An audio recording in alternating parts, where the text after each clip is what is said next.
Hello students, welcome to new online classes. हम हाजिर हैं आपका चैप्टर 7 ज्योग्राफी का जो है 10th क्लास का, उसका दूसरा वीडियो लेकर, जिसका नाम है lifelines of national economy part 2। Word to word expression चल रही है हमारी।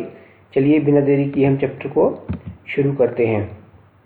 हमारा चैप्टर था मेजर सी पोर्ट्स। इससे पहले हम सारा कुछ कर चुके थे। तो मेजर सी पोर्ट्स के बारे जो भी चीज़ें हैं पढ़ते हैं। With a long coastline, India की जो कोस्ट लाइन है, सी कोस्ट, जो आप जो समझिए गुजरात से लेके इंडिया की जो सी टच करती हुई बाउंड्री है, गुजरात से लेके और वेस्ट बंगाल तक जो बाउंड्री है इंडिया की, वो 7516.6 किलोमीटर की है। India is dotted with 12 major and 187 notified non majors minor, मतलब 12 तो मेजर सी पोर्ट्स हैं इंडिया में और 187 छोटी छोटी पोर्ट्स हैं। दीज मेजर पोर्ट्स हैंडल, ये पुराना डाटा है, करीब 10 साल पुराना डाटा है ये जो पोर्ट्स हैं ये इंडिया का 90% फॉरेन ट्रेड हैंडल करती हैं। ओके, कांडला जो कच्छ में है गुजरात में, उसकी बात करते हैं। Was the first port developed soon after independence. अब इंडिपेंडेंस के बाद हमें क्यों डेवलप करनी पड़ी ये पोर्ट? क्योंकि मुंबई पोर्ट पर बहुत ज़्यादा वॉल्यूम बढ़ गया था। क्यों बढ़ गया था? क्योंकि कराची पोर्ट थी वो पाकिस्तान में चली गई थी पार्टीशन के बाद। तो कांडला जो है वो एक टाइडल पोर्ट है। जब हाई टाइड आता है तो शिप्स वहाँ पहुँचती हैं, लो टाइड आता है तो शिप्स वहाँ रुकती हैं और दोबारा हाई टाइड आता है तो लोड होकर वापस चली जाती हैं। It caters to the convenient handling of exports and imports. ये जो एक्सपोर्ट एंड एक्सपोर्ट हैंडल करता है उसकी अगर हम बात करें तो मेनली ग्रेनरी प्रोड्यूसेस हैं जो आपके नॉर्दर्न प्लेन से आते हैं और जो इंडस्ट्रियल बेल्ट से जो प्रोड्यूसेस आते हैं। कौन से एरिया के? Stretching across the states of Jammu and Kashmir, Himachal Pradesh, Punjab, Haryana, Rajasthan and Gujarat. इन सब के जो इंडस्ट्रियल प्रोडक्ट्स हैं और जो ग्रेनरी प्रोडक्ट्स हैं वो सारे के सारे कांडला पोर्ट से ही एक्सपोर्ट होते हैं। ओके, मुंबई इज द, उसके बाद नेक्स्ट पोर्ट आती है, मेजर पोर्ट आती है Mumbai. Okay, biggest port with a spacious natural and well sheltered harbour. The Jawaharlal Nehru port was planned with a view to decongest the Mumbai port. Mumbai port को थोड़ा सा डीकंजस्ट के वहाँ भीड़ भाड़ कम हो, इसको कम करने के लिए जवाहरलाल नेहरू पोर्ट को डेवलप किया गया था। इसके साथ में ही and serve as a hub port of this region. उसके बाद आती है पोर्ट आपकी मारमागुआ पोर्ट जो गोवा में है। ये मारमागुआ पोर्ट है, ये बहुत ही महत्वपूर्ण आयरन और एक्सपोर्टिंग पोर्ट है हमारी कंट्री की। आयरन और एक्सपोर्ट होता है ये। तो this port accounts for about 50% of India's iron और एक्सपोर्ट। ये जो पोर्ट है, आपने ध्यान रखना है कि ऐसे क्वेश्चन मैप में आ सकते हैं। आपके मैप में ये चीजें पूछी जा सकती है। मैप में सीधा एक क्वेश्चन दे देंगे, this is the port which handles about 50% India's iron और एक्सपोर्ट। नाम बताना है आपने, नाम क्या है? मारमागुआ पोर्ट। कहाँ पर लोकेटेड है? गोवा में। न्यू मैंगलोर पोर्ट जो है वो कहाँ है? कर्नाटका में है। ये कहाँ क्या काम करती है? Caters to the export of iron और कंसंट्रेट्स फ्रॉम कुंदरमुख माइंस है, जो कर्नाटका की कोल माइंस है, जो कुंदरमुख और जो आयरन और माइन है कुंदरमुख, वहाँ का सारा ये हैंडल करती है आपकी न्यू मैंगलोर पोर्ट। ओके, उसके बाद आता है Kochi is the extreme south western port. अब इसको कोच्चि जो कौन सी पोर्ट है? बिल्कुल साउथ वेस्टर्न की एक्सट्रीम पार्ट पर है वो। और कहाँ पे है? Located at the entrance of a lagoon with a natural harbour. तो यहाँ पे लेगून लेक है एक, तो उसकी वजह से नेचुरल हार्बर बना हुआ है यहाँ भी। अब अगर हम ईस्ट कोस्ट की तरफ चले, ये सब हमने पढ़े वेस्ट कोस्ट के जो पोर्ट्स थे। भी अगर हम ईस्ट कोस्ट की तरफ चलें तो आप क्या देखोगे? मैप अगर देखते हो आप तो साउथ ईस्टर्न पोर्ट जो है, एक्सट्रीम साउथ ईस्टर्न, देखो साउथ वेस्टर्न एक्सट्रीम है तो वो तो है कोच्चि, और साउथ वेस्टर्न है Tuticorin in Tamil Nadu. This port has a natural harbour and rich hinterland. Hinterland का मतलब जहां से इसको सप्लाई मिलती है, वो हिंटरलैंड है इसका। ओके, वो एरिया जहां से सप्लाई मिलती है इसको। दस it has a flourishing trade handling of a large variety of cargoes to even our neighboring countries like Sri Lanka, Maldives etcetera. तो ये श्रीलंका, मालदीव्स को भी हम थोड़ी सी फैसिलिटीज देता है लार्ज कार्गोज की। कार्गोज मतलब जो बहुत ज़्यादा हैवी व्हीकल्स होते हैं। चेन्नई उसके बाद आती है, one of the oldest artificial port. ये नेचुरल नहीं है, बनाई गई है, आर्टिफिशियल पोर्ट है हमारी कंट्री की। It is rank next to the Mumbai in terms of the volume of trade and cargo. Trade and cargo की बात करें अगर हम, तो मुंबई के बाद दूसरा नंबर है चेन्नई का। विशाखापत्तनम उसके बाद आती है, is the deepest land locked and well protected port. अब ये क्वेश्चन भी आ सकता है आपका कि describe any means name any 5 ports of India with 1 feature. Okay, तो आप हर एक के साथ एक फीचर दिया हुआ है। ओके, मुंबई पोर्ट लार्जेस्ट है। उसके बाद ये कहता है कि जो आपकी चेन्नई है ओल्डेस्ट है, आर्टिफिशियल है। विशाखापत्तनम जो है वो डीपेस्ट है, लैंडलॉक्ड है एंड वेल प्रोटेक्टेड पोर्ट है। This port was originally conceived as an outlet of iron ore exports. ये जो पोर्ट बनाई गई थी विशाखापत्तनम की, ये भी आयरन ओर के एक्सपोर्ट के लिए बनाई गई थी। पारादीप पोर्ट उसके बाद आती है जो उड़ीसा में है, specialises in the export of iron ore. इसकी भी स्पेशलिटी क्या है, आयरन ओर की स्पेशलिटी है एक्सपोर्ट करने की। उसके बाद है Kolkata, is an inland riverine port, क्योंकि कोलकाता जो है इनलैंड का मतलब सी कोस्ट से थोड़ी अंदर जाके है। हुगली रिवर जो आपकी है, हुगली रिवर की बैंक पे बना हुआ है कोलकाता, बसा हुआ है, तो वहां ये पोर्ट है। This port serves a very large and rich hinterland of Ganga Brahmaputra basin. Ganga Brahmaputra basin का हिंटरलैंड, ये एरिया का वो हैंडल करती है ये, क्योंकि टाइडल पोर्ट है। तो ये it requires constant dredging of Hooghly river में जो गंद मलबा इकट्ठा हो जाता है, जो उसको लगातार साफ करने की जरूरत पड़ती है। ओके, हल्दिया पोर्ट है, was developed as a subsidiary port in order to relieve growing pressure on the Kolkata port. अब देखिए, जो हल्दिया पोर्ट है वो कोलकाता पोर्ट के ऊपर से प्रेशर रिलीज करने के लिए बनाई गई थी। इसी तरीके से हमने पढ़ा था जवाहरलाल नेहरू पोर्ट जो थी वो मुंबई पोर्ट को थोड़ा डीकंजेस्ट करने के लिए बनाई गई थी। उसके बाद आता है हमारा एयरवेज। वाटरवेज हमारा खत्म हुआ, एयरवेज की बात करते हैं। The air travel today is the fastest, most comfortable and prestigious mode of transport. It can cover very difficult terrains like high mountains, dreary deserts, dense forest and also long oceanic stretches with great ease। ये जो Airways है, देखिए जो आपका helicopter है वो आप समुद्र में भी जा सकते हैं, आप उसको लेके किसी पहाड़ी पर भी जा सकते हैं, किसी जंगल में भी जा सकते हैं, डेजर्ट में भी जा सकते हैं। तो सबसे इजी है किसी भी डिफिकल्ट टेरेन पे पहुंचना with the help of Airways. तो ये कहते हैं think of the north eastern parts of the country. उनके बारे में सोचो, अगर एयरवेज ना होता तो। Marked with the presence of, जहां पे बिग रिवर्स हैं, डाइसेक्टेड रिलीफ है, डेंस फॉरेस्ट है एंड फ्रीक्वेंट फ्लड्स भी आते हैं, बार बार फ्लड्स भी आते रहते हैं वहां पर, एंड इंटरनेशनल फ्रंटियर्स, चारों तरफ बाउंड्री भी है वहां। ओके, तो इन सब इतनी सारी चीजें होने के बावजूद भी हम वहां पर असेसिबल हैं, लोग आते जाते हैं, ट्रेवल करते हैं with the help of airways. In the absence of air transport, इसकी एब्सेंस में सोचो क्या हाल होगा उन लोगों का। Air travel has made access easier for the people of north eastern part of the country. The air transport was nationalised in 1953। इससे पहले प्राइवेट था ये, 1953 में नेशनलाइज कर दिया गया इसको। ऑन द ऑपरेशनल साइड, अगर हम बात करें ऑपरेशनल साइड की, तो Indian airlines alliance air subsidiary of Indian airlines है ये, इसकी सहायक है अलायंस एयर इंडियन एयरलाइंस की। प्राइवेट शेड्यूल्ड एयरलाइंस भी हैं, नॉन शेड्यूल्ड ऑपरेटर्स भी हैं जो प्रोवाइड करती हैं domestic air services. Air India जो है वो इंटरनेशनल एयर सर्विसेज प्रोवाइड करती है। पवन हंस हेलीकॉप्टर लिमिटेड जो है वो हमें प्रोवाइड करता है हेलीकॉप्टर सर्विसेज। कहाँ के लिए?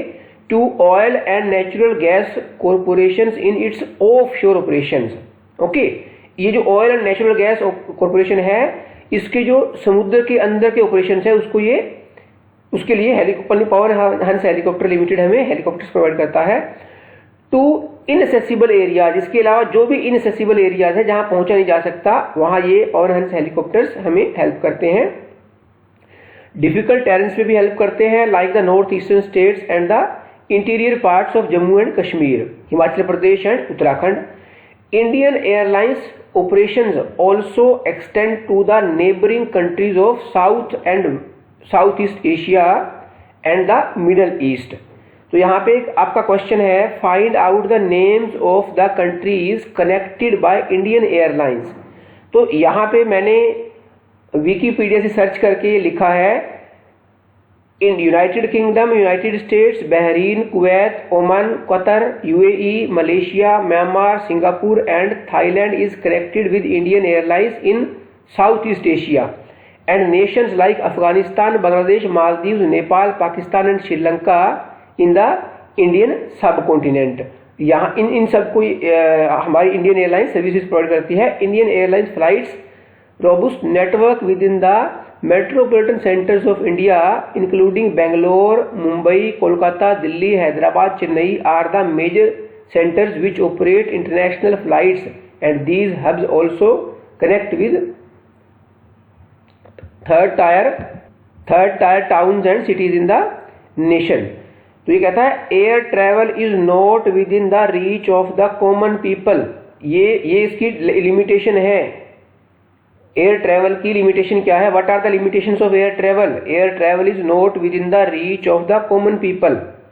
It is only in the north eastern states. North eastern states को ये फैसिलिटी है जहां स्पेशल प्रोविजन किए गए हैं गवर्नमेंट के द्वारा to extend the services to the common people. मतलब वहां पे जैसे आप बस में यात्रा करते हैं, आपका 100 रुपये 200 रुपये टिकट लगती है, तो ऐसे कम रेट पर उनको टिकट्स अवेलेबल होती है नॉर्थ ईस्टर्न स्टेट्स के लोगों को। ओके, लास्ट ये जो नेक्स्ट पॉइंट है हमारा वो है कम्युनिकेशन। कहते हैं ever since humans appeared on the earth they have used different means of communication but the pace of change, जैसे जैसे स्पीड से चेंज होता गया, has been rapid in modern times. अब आज के टाइम में बहुत ज़्यादा रैपिड है। अभी ये जो हम कम्युनिकेशन पूरा पढ़ेंगे आपको ये लगेगा कि हम 100 साल पुरानी चीज़ें पढ़ रहे हैं, लेकिन ये ज़्यादा पुरानी नहीं है, सिर्फ 20 साल पुरानी चीज़ें हैं और आपको लगेगा कि 20 साल में इतना कुछ चेंज हो गया। Long distance communication is far easier without physical movement of the communicator और रिसीवर। पहले पुराने टाइम में कबूतर होते थे, घोड़े होते थे या गाड़ियाँ होती थी जिसके थ्रू जो कम्युनिकेशन है वो होता था। Personal communication and mass communication including television, radio, press, film etcetera are the major means of communication in the country. ये सब, अभी इसमें ईमेल का जिक्र नहीं आया, सिर्फ इंटरनेट लिखा है इसने। The Indian postal network is the largest in the world. याद रखना है आपने, इंडियन का ये जो पोस्ट ऑफिस वाला नेटवर्क है जहाँ से आपके लेटर आते हैं, पार्सल्स आते हैं, तो वो सबसे बड़ा नेटवर्क है पूरे इंडिया का। It handles parcels as well as personal written communications. Cards and envelopes are considered first class mail। अब ये इसके टाइप्स हैं मेल के। फर्स्ट क्लास मेल में कार्ड एंड एनवेलप्स आते हैं, okay. And the airlifted between, वो airlifted होते हैं स्टेशन के बीच में, covering both land and air. First class mail होती है तो थ्रू एयर जाती हैं वो। सेकेंड क्लास मेल में आती हैं बुक्स के जो पैकेट्स हैं, वो रजिस्टर्ड न्यूज़पेपर्स एंड पीरियडिकल्स आते हैं उसमें, जो मंथली मैगजीन वगैरह होती हैं वो वाली। They are carried by surface mail covering land and water transport to facilitate quick delivery of mails in large towns and cities. 6 mail channels have been introduced recently. उनके नेम है, ये question आ सकता है, नेम 6 मेल चैनल्स, ओके।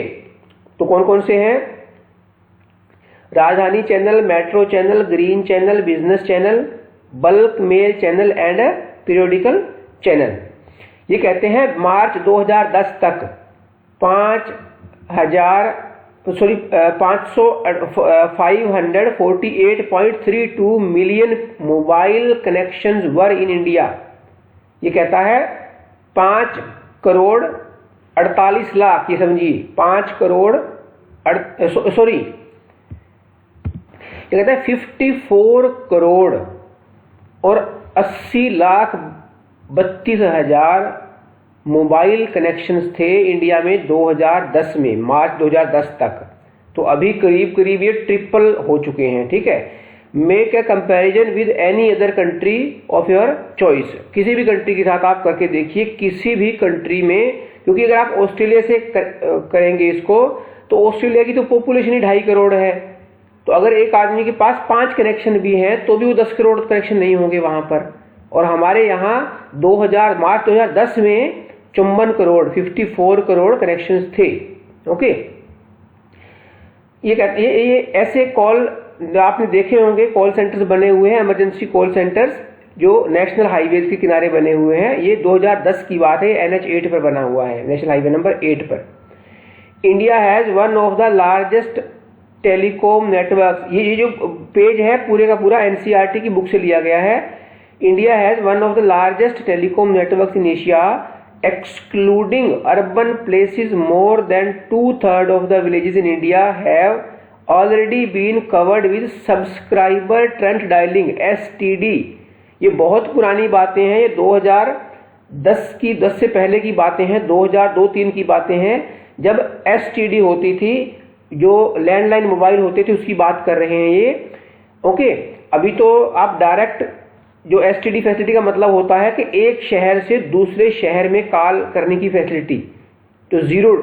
तो क्या होता था, मैं समझा देता हूं इसमें आपको। जैसे मान लीजिए आपकी कोई मासी, मामा, बुआ, नानी, कोई आप रहते हैं मान लीजिए दिल्ली में, और आपके कोई रिश्तेदार हैं वो मुंबई में रहते हैं। तो जो मुंबई का, जैसे आपने दिल्ली में किसी से कॉल करना है तो आपको जो दिल्ली का कोड है 011 वो डायल करने की जरूरत नहीं थी आपके लैंडलाइन मोबाइल से। आप डायरेक्ट वो नंबर डायल करिए, जैसे 211739 और वो नंबर मिल जाता था। लेकिन दूसरे शहर में करना है आपने, तो उसके लिए STD कोड डायल करके फिर उनका नंबर डायल करना पड़ेगा। तो ये फैसिलिटी हर जगह नहीं होती थी पहले। Okay, in order to strengthen the flow of information from the grassroots to the higher level, the government has made special provision to extend 24-hour STD facility to every village in the country। Government चाहती है कि STD facility हर village में पहुंचे, और बिल्कुल government इसमें कामयाब हुई है। आज हर गांव में मोबाइल टावर है, हर गांव में मोबाइल नेटवर्क है, और हर गांव में वो फैसिलिटी है कि वो डायरेक्ट STD छोड़िए ISD कॉल भी कर सकता है, इंटरनेशनली कॉल भी कर सकता है वो। Okay, there is a uniform rate of STD facilities all over India. It has been made possible by integrating the development in space technology with communication technology. अब स्पेस टेक्नोलॉजी और communication technology develop हुई, तो उसकी वजह से ये STD facility, mobile tower facility, सब चीजें आई। मास कम्युनिकेशन, देखिए कम्युनिकेशन 2 तरह का होता है, आपने 6th 7th में पढ़ा होगा। पर्सनल, जैसे मैं आपसे बात कर रहा हूं, अगर मेरे मोबाइल पे बात कर रहा हूं किसी से मैं, तो वो पर्सनल कम्युनिकेशन है। लेकिन अब मैं जो आपसे बात कर रहा हूं, मैं अकेला बोल रहा हूं, सुनने वाले इसको हो सकता है हजारों होंगे, कल को लाखों होंगे, तो मास कम्युनिकेशन हो जाएगा। न्यूज़पेपर है वो मास कम्युनिकेशन है, क्योंकि उसको लाखों करोड़ लोग पढ़ते हैं। टीवी है, रेडियो है, ये सब चीजें मास कम्युनिकेशन में आती हैं। ओके, तो इसमें आपने ध्यान रखना है, ईमेल जो है वो पर्सनल कम्युनिकेशन है, इंटरनेट जो है वो मास कम्युनिकेशन है। चलिए, provides entertainment and creates awareness among people about various national programmes and policies. It includes radio, television, newspapers, magazines, books and films. All India radio, जो आकाशवाणी कहते हैं जिसको हम, broadcast a variety of programmes in national, regional and local languages for various categories of people.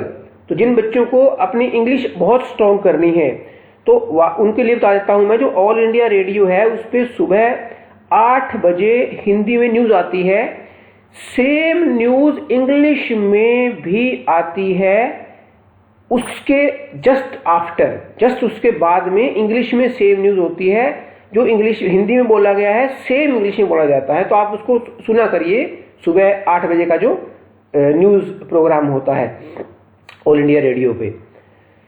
Okay, spread over different parts of the country. Doordarshan जो national television है India का, okay, national television channel है, is one of the largest terrestrial networks in the world. पूरे world में सबसे largest. अभी तो नहीं रहा ये, क्योंकि बहुत कम लोग दूरदर्शन देखते हैं। आजकल तो जी टीवी है, जी सिनेमा है, बहुत से जो आज तक चैनल है, न्यूज चैनल है, ये चैनल है, वो चैनल है, दुनिया भर के चैनल है, लोग वो सब देखते हैं। लेकिन अगर हम करीब आज से 20-25 साल पहले की बात करें तो तब दूरदर्शन ही एक चैनल होता था जो सब लोग देखते थे एंटीना के थ्रू। आप अपने पेरेंट्स से पूछ सकते हैं या अपने ग्रैंड पेरेंट्स से पूछ सकते हैं, उनको इसके बारे में पता होगा। चलिए, it broadcast a variety of programmes from entertainment, educational to sports etcetera for people of different age groups. In India की बात करें तो India publishes a large number of newspapers and periodicals annually. They are of different types depending upon their periodicity. कोई किसी का weekly है, कोई monthly है, कोई फोर्टनाइटली है, मतलब 15 दिन बाद आता है। Newspapers are published in about 100 languages and dialects.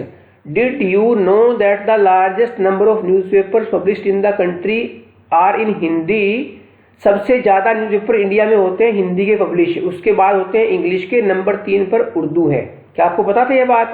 अब अपने पेरेंट्स से पूछिए। अभी हो सकता है उर्दू के न्यूज़पेपर आप सोचते होंगे कौन पढ़ता होगा, बहुत ज्यादा लोग पढ़ते हैं उर्दू के न्यूज़पेपर अभी भी। इसके अलावा पंजाबी के न्यूज़पेपर भी हैं और लोकल लैंग्वेज में तो बहुत सारे हैं। India is the largest producer of feature films in the world. जो हमारा बॉलीवुड है वो सबसे ज्यादा फिल्में बनाता है। It produces short films, video feature films and video short films. The central board of film certification, जिसको सेंसर बोर्ड कहते हैं हम, is the authority to certify both Indian and foreign films. Foreign films को क्यों certify करता है वो? क्योंकि वो देखता है कहीं ऐसी फिल्म तो ना हो जो हमारे इंडिया में देखने के काबिल ना हो। ओके, तो जो ये जो इंडियन फिल्म्स की बात करता है, इसमें सिर्फ बॉलीवुड ही नहीं है, इसमें पंजाबी फिल्में भी हैं, तमिल की फिल्में भी हैं, सारी फिल्में मिला के पूरे वर्ल्ड में सबसे ज्यादा हैं। हॉलीवुड को भी पीछे छोड़ दिया है हमने। अब हम बात करेंगे इंटरनेशनल ट्रेड की। चलिए, the exchange of goods among people, states and countries is referred to as trade. The market is the place where such exchanges take place. तो मार्केट में होता है सब कुछ, जो एक्सचेंज ऑफ गुड्स होता है। ट्रेड अगर हम दो कंट्रीज के बीच की बात करें तो उसको इंटरनेशनल ट्रेड कहेंगे। ओके, और इट में टेक थ्रू सी, एयर और land routes. While local trade जो है वो carried in cities, town and villages. State level trade is carried between 2 और more states. Advancement of international trade of a country is an index of its economic prosperity. कोई country economically कितना prosper है, कितने ज्यादा पैसे हैं उसके जनता के पास उस कंट्री में, ये डिपेंड करता है कि उसका जो इंटरनेशनल ट्रेड है वो कितना एडवांस है, कितना ज्यादा है। It is therefore considered the economic barometer of a country. तो ये क्वेश्चन है आपका, the trade is considered the international trade is considered the economic barometer of a country, explain the statement. Okay, तो आप ये चीजें लिख सकते हैं सारी की सारी। ये नेक्स्ट वाला पैराग्राफ है जो एज ए रिसोर्स, सॉरी, जो आंसर रहेगा आपका इस स्टेटमेंट का वो ये रहेगा, advancement of international trade of a country is an index of its economic prosperity, that's why it is considered the economic barometer of a country. As the resources are space bound, no country can survive without international trade. Export and import are the components of trade. The balance of trade of a country is the difference between the export and import. अब देखिए, import and export जो है वो इस तरीके का होना चाहिए एक कंट्री में कि चाहे जो वैल्यू है ना, import की जो वैल्यू है वो कम होनी चाहिए, एक्सपोर्ट की वैल्यू ज्यादा होनी चाहिए। वॉल्यूम जो है उसकी कोई बात नहीं है। मान लो आपने लोहा एक्सपोर्ट किया, आपने 100 मीट्रिक टन लोहा एक्सपोर्ट कर दिया, वैल्यू कितनी है उसकी? उसी जगह पे आपने अगर 100 मीट्रिक टन या 100 क्विंटल सोना एक्सपोर्ट किया तो वॉल्यूम तो बहुत कम है लेकिन वैल्यू बढ़ जाएगी एक्सपोर्ट की। तो ये कहता है the balance of trade off a country is the difference between the export and import, उसकी वैल्यू की बात कर रहा है ये। Okay, when the value of export exceeds the value of imports, अगर एक्सपोर्ट जो है वो इंपोर्ट से ज्यादा हो जाए तो इसको फेवरेबल बैलेंस ऑफ ट्रेड कहते हैं, क्योंकि हमने जो एक्सपोर्ट किया वो ज्यादा किया और अंदर कम आया सामान हमारी कंट्री में। उसके बदले अगर कहता है कि वैल्यू ऑफ इंपोर्ट्स अगर ज्यादा हो जाए एक्सपोर्ट्स की बजाय तो इसको हम अनफेवरेबल बैलेंस ऑफ ट्रेड कहेंगे, क्योंकि अनफेवरेबल हो जाएगा, कंट्री लॉस में जाएगा, इकोनॉमी डाउन हो जाएगी। Okay, India has trade relations with all the major trading blocks and all geographical regions of the world, पूरे वर्ल्ड में इंडिया के लिंकेज हैं ट्रेड के। अगर हम कमोडिटीज की बात करें जो हम एक्सपोर्ट करते हैं तो एग्रीकल्चर का प्रोडक्ट्स हम बहुत ज़्यादा एक्सपोर्ट करते हैं, उससे संबंधित जो भी प्रोडक्ट्स हैं, डेयरी वाले प्रोडक्ट्स हैं जो वो टोटल 9.9% है हमारा। ओर्स है और मिनरल्स है वो 4% है। जेम्स एंड ज्वेलरी की बात करें तो 14.7% करते हैं। पेट्रोलियम प्रोडक्ट्स इंक्लूडिंग कोल की बात करें तो 16.8% हम पूरे वर्ल्ड के हिसाब, मतलब टोटल हमारा जो इंडिया का जो 100% एक्सपोर्ट है उसमें से इतना परसेंट एग्रीकल्चर का है, इतना मिनरल्स का है, इतना ज्वेलरी जेम्स का है, इतना परसेंट आपका पेट्रोलियम प्रोडक्ट्स का है। तो इन टर्म्स ऑफ वॉल्यूम नहीं है, इन टर्म्स ऑफ वैल्यू है ये। ओके, 2010-11 के अकॉर्डिंग।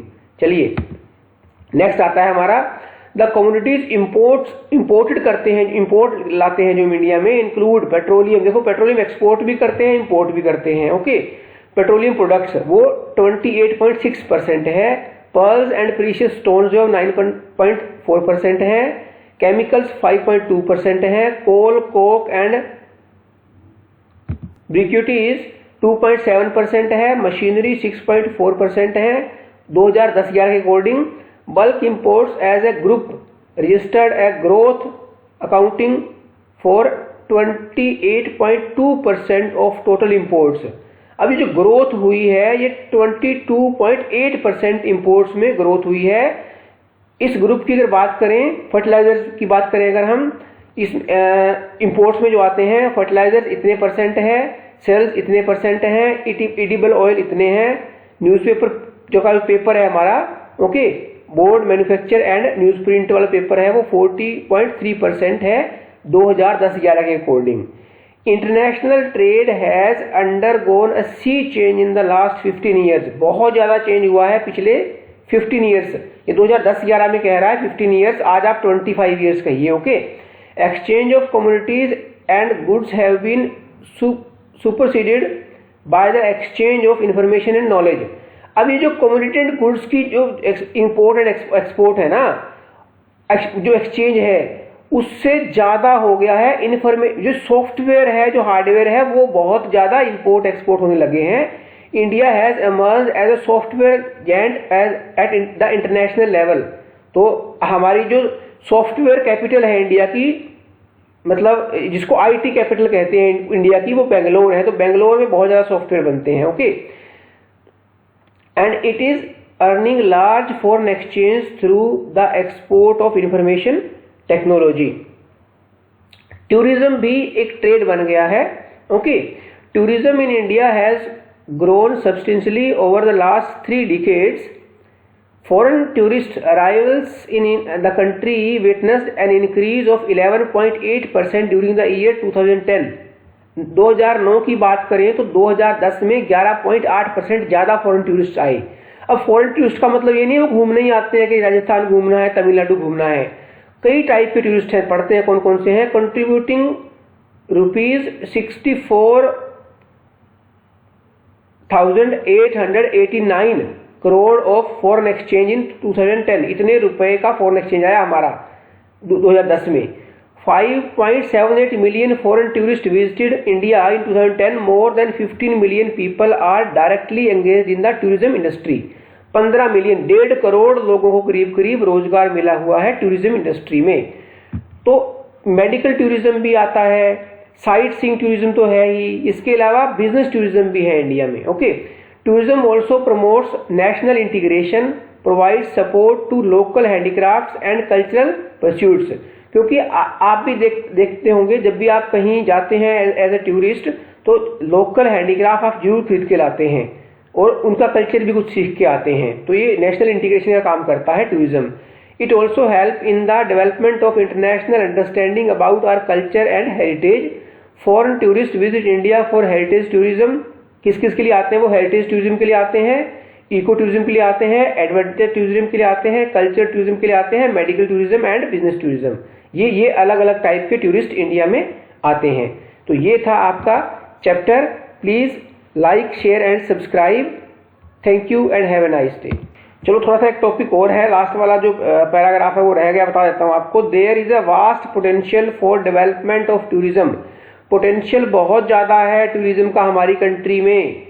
एफर्ट्स किए जा रहे हैं गवर्नमेंट के द्वारा कि हम प्रमोट करें different types of tourism for this upcoming industry.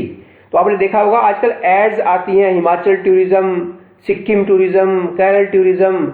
वो एड्स किसके लिए हैं? वो सिर्फ इसलिए है कि टूरिज्म इंडस्ट्री को बहुत ज़्यादा बढ़ाया जाए। ओके, तो here the chapter ends. Please like and share this video. Subscribe to our YouTube channel Abhimanyu online classes. Thank you.